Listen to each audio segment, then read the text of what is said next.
سلام دوستان، خوش آمدید به کانال کدنویس و خوش آمدید بر یک درس دیگری از HTML. در این درس ما میخواستیم با شما بیاموزیم که چطور صفحه های وبسایت همون را به یکدیگر پیوست کنیم. برای پیوست کردن پیش از همه ما یک HTML لیست میسازیم و در آنجا سه تا چی میمونیم لیست میسازیم که یکی واچ صفحه اصلی، دیگرش درباره ما و سومیش چیه با ما تماس گیرید. چقدر شما میبینید در وب صفحه ما صفحه اصلی یک HTML داریم که به سه قسم عبارت است. یک صفحه اصلی درباره ما و با ما تماس گیرید و اگر خواهیم ما اینها رو با مانند سیلکه کنیم چقدر ما میتوانیم استفاده بریم. ما استفاده برای از تگ ارو استفاده میبریم و در درون این صفحه اصلی رو میذاریم. چقدر که شما میبینید صفحه اصلی ما با مانند سیلکه شد. وقتی در او زر کنیم با مانند یک کنوپگه به یک صفحه دیگه میتوانیم رویم، ولی در عین حال ما در قسم اتریبوت حرف یکم سیلکه را وارد نکردیم که به کجا رود. برای همون هیچ جا نمیرود، در همین صفحه ما میسته.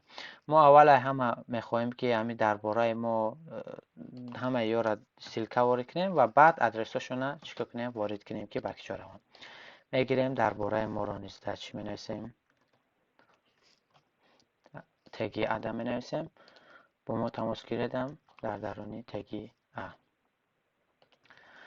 چقدر شما میبینید هر سه کنوپگاه ما پدید آمد و اگر که آزی خواهیم که ادرسی صفحه اصلی منتیم ما نیاز داریم یک HTML صفحه دیگه فایل سازیم. میسازیم یک تا فایل HTML که نامش میمونیم home.html، یعنی اینکه چی صفحه اصلی ما. و در این درون کد اجاره یک بار کپی کرده در اینجا میگذاریم و در درونش مینویسیم اشیا خطی این صحیفه اصلی می باشد. اگر که ما به جای ایندکس نویسیم که هوم، شما چه خیلی میبینید نوشته که این صحیفه اصلی می باشد رو به ما نشان میدهد. و چه خیلی ما میتوانیم پیوست کنیم که نه با واسطه وارد کردن ایندکس و جاش هوم، بلکه وقتی چختیم صحیفه اصلی را و ما صحیفه هوم ما رود. ما در قسم حرف چیکار میکنیم؟ نام فایل ما وارد میکنیم home.html و وقتی سخن میکنیم رفرش میکنیم صفحه وبسایت همون رو، وقتی در بالای صفحه اصلی میچخیم چخیلی شما میبینید چی میشود؟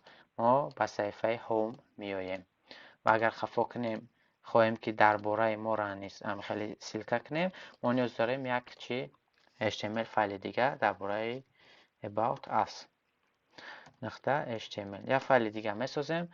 در این درون همین چیزا را گرفته میگذاریم، ولی قسم این صفحه اصلی را با چی مینویسیم؟ این صفحه درباره ما می باشد. و در اینجا اومده با جای در درون حرف چی مینویسیم؟ about us .html. چقدر شما میبینید اگر زیر کنیم چی میشود؟ این درباره ما می باشد. و سوم چیز چی با ما تماس گیری در داخل میکنیم، یک فایل دیگه میسازیم چی contact.html تش نمودیم contact. در درون هم گرفته چی را میمونیم مینویسیم که این با ما تماس گیرید میباشد. و در قسم ایندکس اومده چی مینویسیم؟ contact.html در درون اتریبوت حرف. وقتی رفرش کنیم صفحه ما رو در اینجا زیر کنیم چی میشه؟ و این با ما تماس گیرید میباشد. با جای نوشتگی این با ما تماس گیرید میباشد شما میتوانید همه اینفورماسیون دیگر چیزایی که دیگر سایت ها بخشا میگذارن شما هم خیلی بر سایت خودتون سازین و چقدر شما میبینید همه چیز خوش رو کار کرده شده است. و اگر خواهیم که با این صفحه که همه سلکه های ما باشد، بعد مثلا در اینجا صفحه اصلی را جختیم و چخه عبرت نه با صفحه که همه سلکه ها باشه رویم، همین کار یک جای کنیم. در صفحه هوم اومده در اینجا چیکار میکنیم؟ یک سلکه وارد میکنیم، یک که درنش چی هوم مثلا ایندکس نقطه html میبریم. درست یک تست مثلا که همین صفحه ایندکس نقطه html ما رفتن باشه. در درن رفرش می‌نویسیم ایندکس نقطه html. خیلی شما ببینید حاضر اگر که ما رفرش کنیم بعد ایندکس نقطه html زنیم از صفحه اصلی ما دیگر لازم نیست که چی کنیم که قفا را چخیم ایندکس همه چخیم صفحه اصلی رفتن. نه که درباره ما نداره، همه چیز چیکار میکنیم؟ کپی میکنیم در کانتکت میمونیم و در چی صفحه about us.